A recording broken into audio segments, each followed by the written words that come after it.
Olá, sejam todos bem-vindos à disciplina de Tratamento de Águas e Efluentes do curso de Técnico em Química.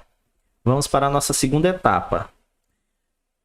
Nela, nós vamos ver as principais operações de tratamento de água, né, os tratamentos físico-químicos, as propriedades físico-químicas da água, os parâmetros para análise da qualidade de água e análise físico-química da água. Então, a água é o nosso ponto focal, né?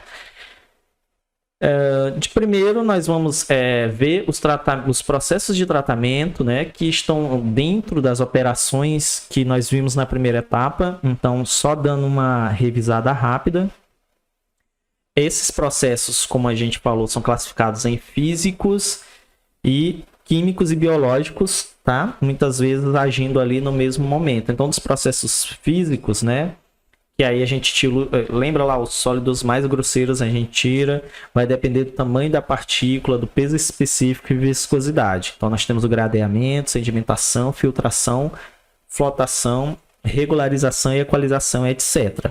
Tá? Então aqui é o processo onde o gradeamento basicamente é só físico, mas para a gente ter a sedimentação, para a gente ter, por exemplo, a flotação, podemos adicionar aditivos químicos. Certo? Então, no processo químico, eles dependem das propriedades químicas dos contaminantes. Então, nós temos como exemplo a coagulação, precipitação, troca iônica, oxidação, neutralização, osmose reversa e ultrafiltração. E os biológicos, nós tratamos através dos biodiscos, reatores biológicos, lagoas aeradas, lodos ativados, filtros percoladores, entre outros. Aqui eu vou colocar exemplos de alguns tratamentos que eles são mais específicos, né? Então nós temos a oxidação de cianetos, né? O cianeto a gente sabe que é um composto altamente tóxico. Se for comprovada a existência dele na água, nós temos que oxidá-lo, né? Então eu vou adicionar algum tipo de oxidante nesse cianeto. Por exemplo, coloquei aqui o hipoclorito de sódio. Claro que tem que estar em um meio alcalino. Através dali eu tenho precipitação e aí eu retiro o cianeto. É uma das formas de retirar. Cromo hexavalente do mesmo jeito, então é efetuado por ação de um agente redutor, como o bisulfito de sódio no meio ácido, como ácido sulfúrico, e é necessário para se dar reação. Então eu vou neutralizar esse bisulfito. A questão da homogeneização e neutralização muito a ver com pH, né? Então se eu tenho um pH muito ácido ou muito básico, eu tenho que neutralizar através de reação de neutralização. Se ele está muito ácido, eu coloco uma base. Se ele está muito básico, alcalino, eu coloco um ácido. E aí eu realizo a homogeneização. A floculação, né, é a criação de flocos. Então eu tenho sujidades que estão em tamanhos muito pequenos, dissolvidos na água, então eu preciso juntar e formar flocos através de reações químicas. Então eu posso colocar um floculante, essas minhas substâncias vão ganhar cargas positivas e negativas que vão se unir, formar um floco maior, e aí sim vai ficar mais fácil de eu conseguir retirar do meu efluente, né? Ou seja, vão se tornar mais densos e a maior densidade vai ser realizada a sedimentação dessa sujidade. E assim também vai ser na decantação. E aí eu botei o equipamento decantador. Esse é um decantador específico para o tratamento de água. Ele tem essa tubulação que nós chamamos de colmeia, né? Que é feita de plástico. Ele aumenta a área de contato. Vou passar um vídeo para vocês verem melhor, tá? Na aula presencial. E aí a decantação ela se torna mais efetiva e mais rápida, certo? Lembrando que esse decantador ele é do tipo lamelar. Temos a desidratação mecânica, quando nós temos o lodo saindo por baixo, então a gente usa aquelas placas, tá? O lodo que nós chamamos de lama, até mesmo para o transporte, né, e destinação final, é interessante retirar a água desse lodo, para eu ter ali um tipo de areia mais seca que eu possa descartar em recipientes tipo Big Bag, em caminhões, e é levado para uma zona de armazenagem temporária de lamas.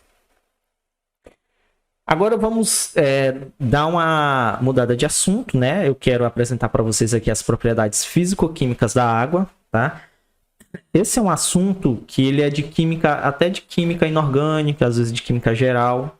Mas como a gente está tratando o nosso principal efluente, que tem a água como principal componente, então a gente tem que ver algumas características da água que vão nos ajudar até resolver problemas que nós possamos ter no nosso efluente, né?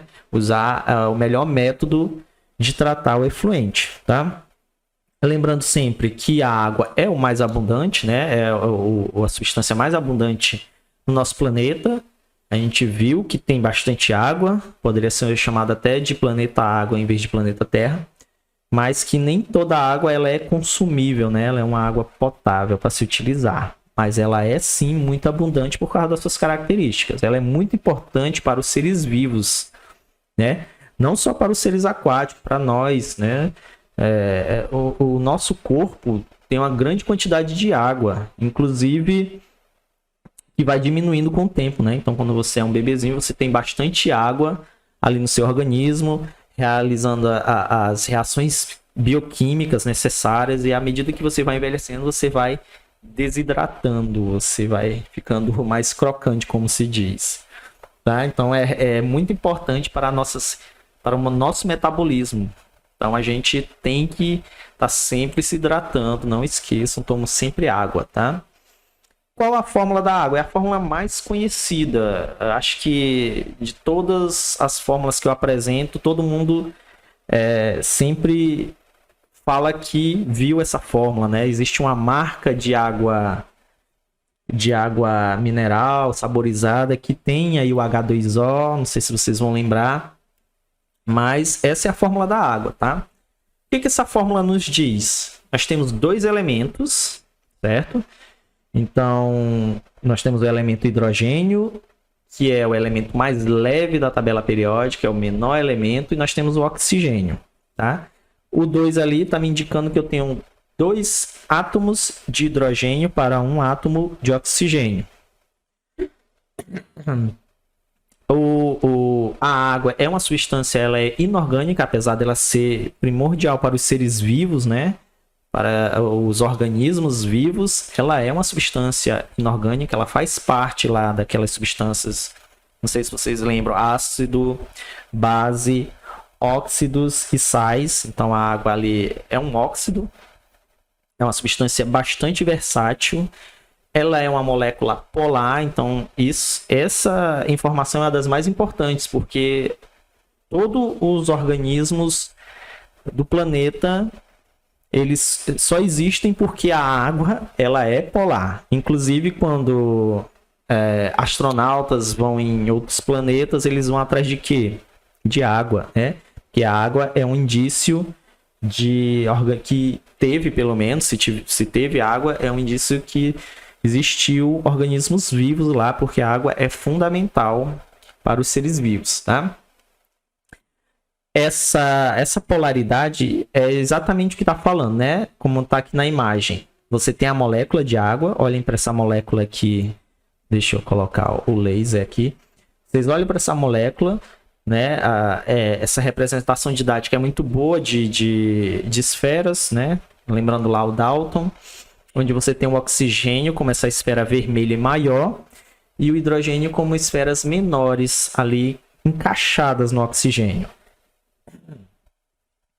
Como o oxigênio ele é mais eletronegativo do que o hidrogênio, ele atrai para si os elétrons do hidrogênio. Então ele forma um campo aqui, ele forma um dipolo negativo à sua volta, deixando o hidrogênio ali meio que carente de elétrons. Então os hidrogênios, essas duas pontas, elas se tornam mais positivas. Por isso que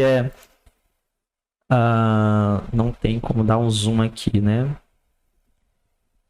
Certo, mas ela tem essas duas essas letras gregas, olha, um sinal positivo,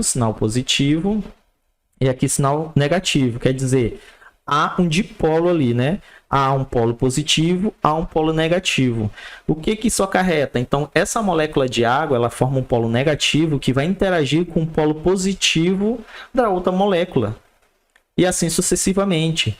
Então, vai ter aquilo que nós chamávamos antigamente de ponte de hidrogênio, não sei se vocês ouviram falar, mas hoje em dia nós chamamos de ligações de hidrogênio mesmo, tá? Que são ligações covalentes, né? São aquelas ligações mais versáteis. E isso causa a característica, por exemplo, da água nas condições ambientais, ela está no estado líquido, tá? Então ela tem uma certa força. Essa é uma ligação até certamente forte, né? Por isso que a água tem aquela ligação. A água, ela tem uma tensão superficial, né? Então, devido a essa importância. Esse ângulo aqui, se eu não me engano, é um ângulo de 109, né? Então, nós temos uma geometria angular. Então, a água, ela tem esse ângulo entre as ligações, tá? Esse ângulo também é importante quando a água está no estado líquido, é um ângulo. Quando ela vai para o sólido, esse ângulo ele aumenta, ou seja, eu aumento o volume da minha molécula, aumento o volume da água com a mesma massa. Então se torna menos denso. É o que acontece com o gelo. Então quando nos lagos e rios se forma aquela camada de gelo, o gelo por ser menos denso sobe, e embaixo você tem uma água que está até uma temperatura mais alta, que é essencial para os seres vivos lá, né?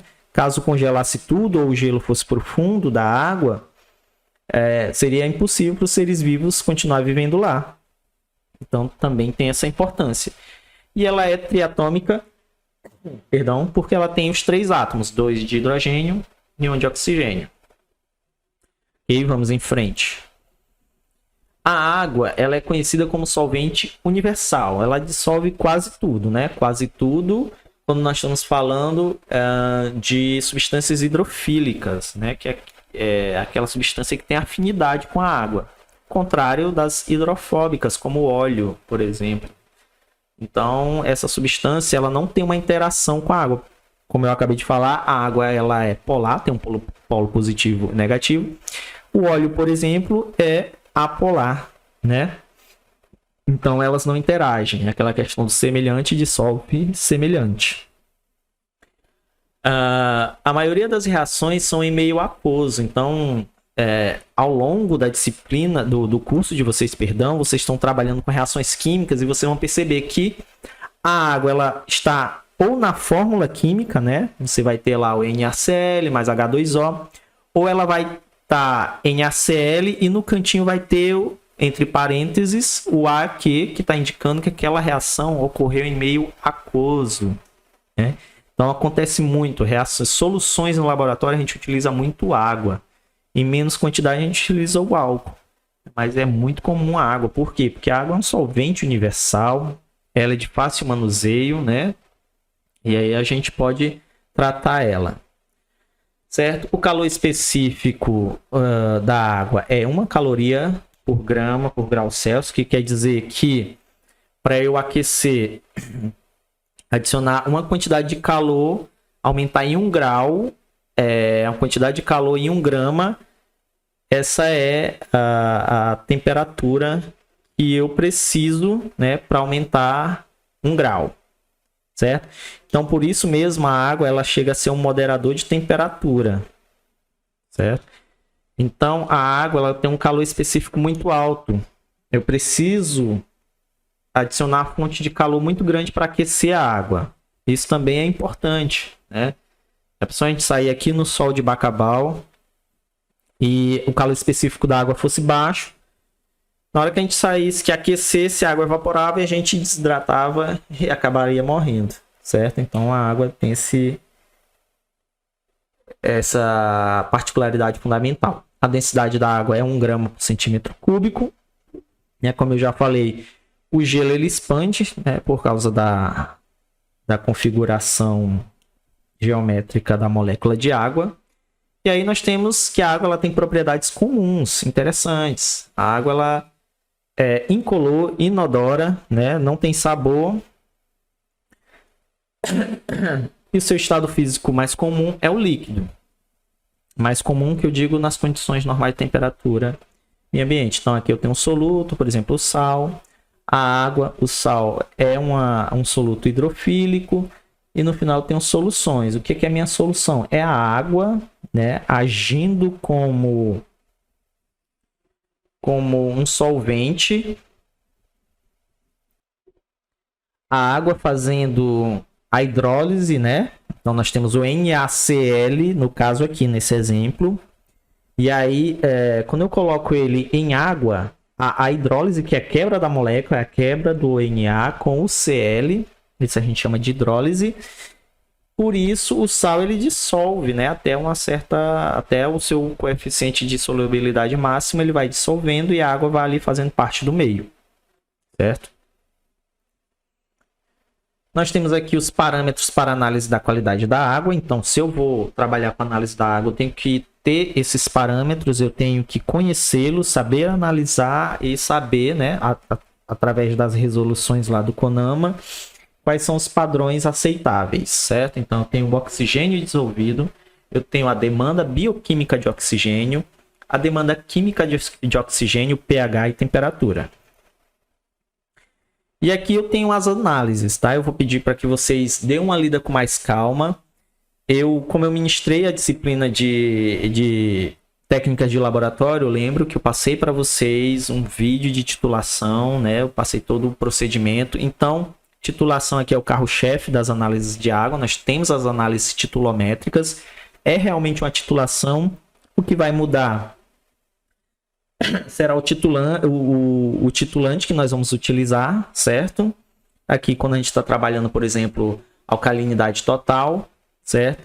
Eu vou... É o somatório das diferentes formas de alcalinidade existente, ou seja, a concentração de hidróxidos, carbonatos e bicarbonatos expressa em termos de carbonato de cálcio. Então, eu vou preparar um carbonato de cálcio, vou titular com a água, e daí eu vou ter um resultado.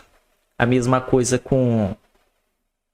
Aqui, ó, a alcalinidade total, certo? Vou pegar uma amostra de 50 ml, vou usar o indicador, lembra dos indicadores? Se tá rosinha aqui, provavelmente é a fenolftaleína, mas a gente tem sempre que olhar o procedimento e vou titular com ácido sulfúrico a 0,02 normal. Vou obter esse volume, e esse volume aqui eu vou multiplicar por 20, e aí eu vou ter o valor do carbonato de cálcio. Também com a titulação eu faço análise de gás carbônico livre, faço de cloretos, certo? Faço de dureza total, e aí eu posso ter uma dureza temporária, que são aquela dureza de carbonatos, com a presença de bicarbonatos de cálcio, magnésio, certo? E com a ação do calor ele se decompõe. Por isso que é temporária a dureza. A dureza é permanente, ela não se decompõe com o calor, ela permanece. Isso é um problema grande na indústria em relação a incrustações de tubulações. Então acaba diminuindo o diâmetro da tubulação, acaba danificando as bombas. E o pH, que foi o que nós fizemos, lembram? Então nós temos o pH, a concentração de íons de hidrogênio na solução. Vamos utilizar um titulante, o titulado, e vamos utilizar o indicador, certo? O pH vai variar de 0 a 14, sempre lembrando que isso é na concentração de 1 mol por litro. Abaixo de 7 a água é considerada ácida e acima alcalina. O pH da água 7 é neutro. E fora as análises titulométricas, nós temos as colorimétricas, que é muito... É em relação à cor mesmo, né? Então você tem que estar com a acuidade visual em dia, certo? Então, comparação de cor. Você vai adicionar um reagente, o reagente vai mudar aquela cor de água e você vai ter uma tabela de cores que vai analisar se aquela cor tá mais para... Por exemplo, se existe muito cloro. Quem tem piscina em casa ou quem já viu alguém fazendo limpeza de piscina, vem um kitzinho onde eu analiso a quantidade de cloro na água. Então, eu pego um pouco de água, pingo as gotas de um reagente. Aquele reagente com água vai me dar uma cor e ali eu vou comparar na tabelinha e ver se tem muito cloro, se tem pouco cloro, e ali eu posso fazer meu ajuste, né, da piscina. A cor, né? A cor é a cor da água mesmo, a água tem que ser incolor. E aqui eu tenho o ensaio de coagulação, também conhecido como jar test, né? O teste do jarro. Então ele é um procedimento que é muito comum nos laboratórios das ETAs, ETS. É feito para determinar a dosagem de produtos químicos utilizados no tratamento. Então, eu sei que eu vou ter que colocar um sulfato de alumínio para coagular a minha sujidade na água. Mas quanto que eu vou colocar? Eu vou colocar de mais, de menos? Então, isso eu não faço lá na estação de tratamento, eu faço no laboratório. No laboratório, nós vamos ter esses jarros, vamos dizer assim, com agitação constante. Eu vou colocar a amostra que eu vou pegar lá na minha estação de tratamento e vou adicionando os reagentes que eu quero e vou vendo qual é a quantidade ideal, certo? Para realizar esse ensaio é necessário que se conheça previamente a seguinte característica da água bruta, o meu afluente. Então, eu vou ter cor, turbidez, alcalinidade, pH, temperatura e parâmetros hidráulicos da estação de tratamento, como vazão, tempo de retenção no floculador, velocidade de sedimentação no decantador. Então, eu tenho que já ter essas informações em mão, porque é isso que eu vou ajustar lá no meu ensaio de coagulação, e aí eu vou ver qual a quantidade mais eficiente para eu estar coagulando as sujidades e estar sempre deixando o tratamento mais eficiente possível. Então, tem aqui, ó, são vários jarros, várias etapas. Eu coloco a suspensão, aqui é a água bruta, aí eu coloco o ácido ou base para mim estar equalizando aquele efluente, coloco o coagulante e aí eu vejo quanto que está sedimentando, qual o tempo, qual a vazão, certo? Então eu tenho a alcalinização do pH até 9,5, coloco hidróxido de sódio a 10%.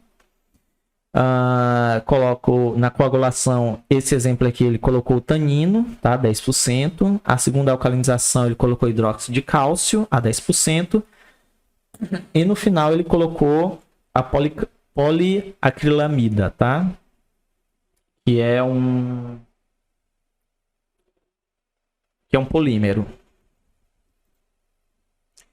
Pessoal, essas são as referências, tá? Eu gostaria que vocês dessem uma lida, principalmente no fascículo. E aqui no guia da engenharia, que foi de onde eu tirei as imagens. Eu tenho um assunto muito bom, bem curtinho, não é muito longo, certo? E lá no material didático eu coloquei uns vídeos que eu gostaria que vocês dessem uma olhada, mas eu vou passar alguns nas aulas, tá? Seria mais como uma visita técnica. Essa é uma ótima disciplina para a gente visitar uma estação de tratamento, né? Aqui em Bacabal não sei se tem uma completa, mas como a gente não vai poder ir, mesmo se tivesse, então eu vou passar um vídeo para vocês dar uma olhada, tá? Pessoal, qualquer dúvida, pode entrar em contato, mandar e-mail, falar com o coordenador para ele falar comigo. Eu estou aberto a críticas e dicas, tá? E nos vemos na aula no encontro presencial, tá ok? Muito obrigado a todos e até mais.